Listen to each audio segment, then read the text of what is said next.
for Schindler. Has a chance to write his name in Huddersfield Town legend. And he takes that chance!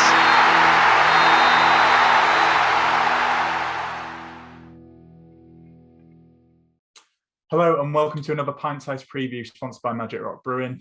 We're looking at Huddersfield Town's opponents this season in the Championship, and we're looking at West Brom getting to the W's. Will it be a W for West Brom, or will it be a big fat L? Let's have a look. We caught up with the WBA report, and here's what they had to say about their season. Hi guys, so what will go well for Albion next season? I think in terms of creating chances and scoring goals will certainly be more efficient than the previous campaign. The additions of John Swift and Jed Wallace, to the admiration of other Championship clubs, you've got to say, I think most of the league would have taken both players, will certainly help Albion in that department. We've seen Wallace from set pieces and delivering the ball from wide positions can be lethal, and Swift sort of occupying those positions in pockets in behind the striker. Certainly an area where Albion struggled last season. The loss of Mateus Pereira was detrimental to Albion's attacking play. And then you add in the likes of Grady Diangana, who looks like a man sort of re-inspired throughout pre-season. Daryl DK getting back to full fitness will be huge. We saw his goal at the weekend in a friendly. Could be massive for Albion this season. I think there's at least a 15-goal striker there if he stays fit. And then you also look at Carlin Grant, who got 15 goals at least last season.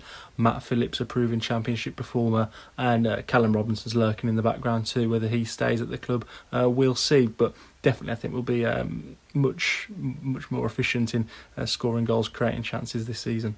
So what could go wrong? I think my biggest concerns stem from Steve Bruce, the Albion manager. When he took over the reins from Valérien Ismaël February last season, I think we were all hoping he'd get that bounce, he'd get that lift, he'd kick the players, and we'd push on and at least seal a playoff place. But in all honesty, it got even worse before it got a bit better, I suppose. And Steve Bruce is someone that people love to talk about. Of course, at Newcastle, it never went well there. He was never liked by the supporters. And looking back at his time at Aston Villa as well, that ended miserably with that infamous cabbage incident. So, yeah, there are a lot of probably, fair claims that go along the lines of, Steve Bruce is outdated. His way of management isn't effective anymore in the modern game. And I acknowledge all those and don't dismiss them. I've got concerns of myself that he may be past it as a manager and football's moved on and he's not tactically up to date and all this and that. He's got my backing, but what could go wrong? We could see a massive fallout between fans, management if we don't start quickly, and that could really put the brakes on this season. Well, your next question just fits in there perfectly. Do we have the right manager? I'd probably, if I'm having to go one way or another and not sit on the fence, I'd probably say no.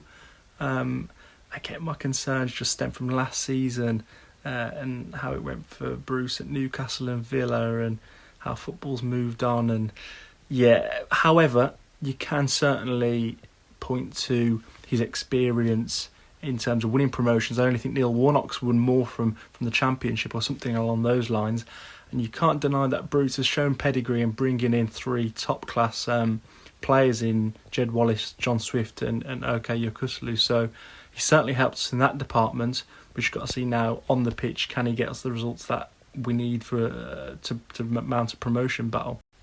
Yeah, as I mentioned, I think Albion's transfer business has been the brightest element of Albion's campaign so far.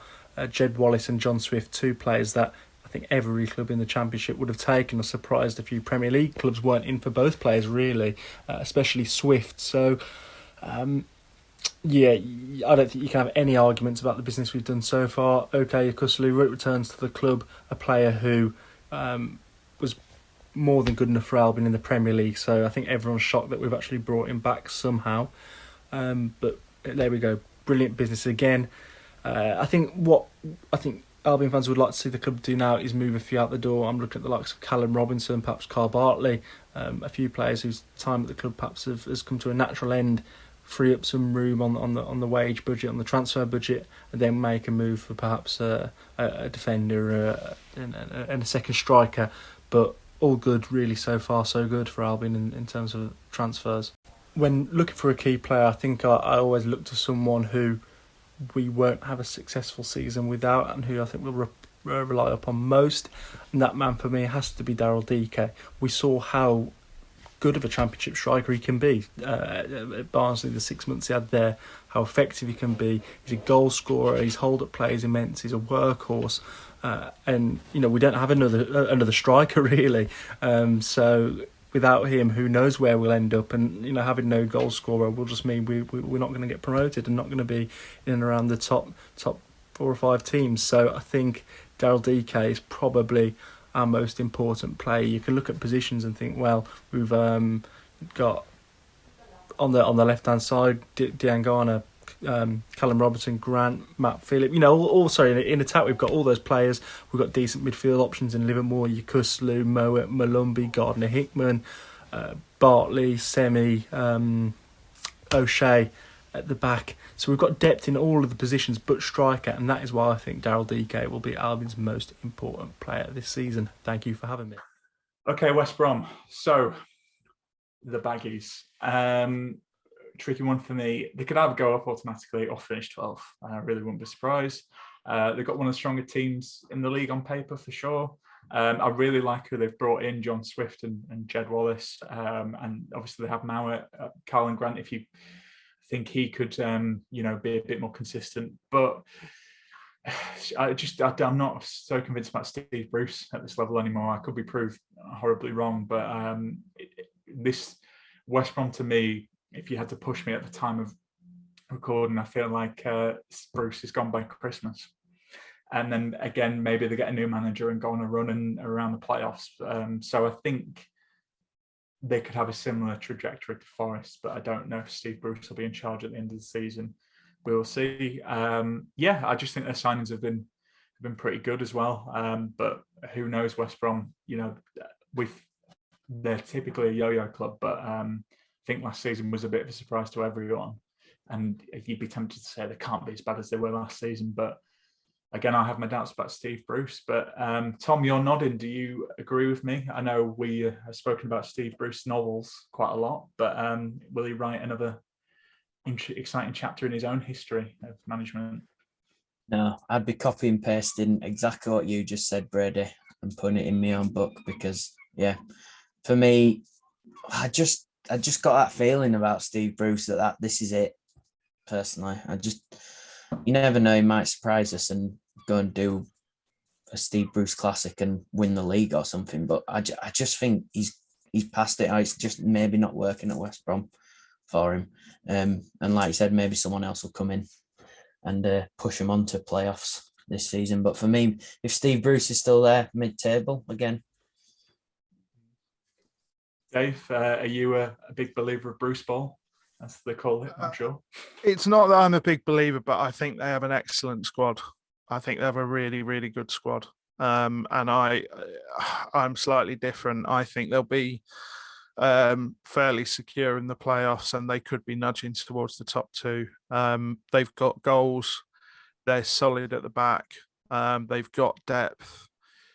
And love him or loathe him, Steve Bruce does know how to set a championship team out. Does he know how to do more than that?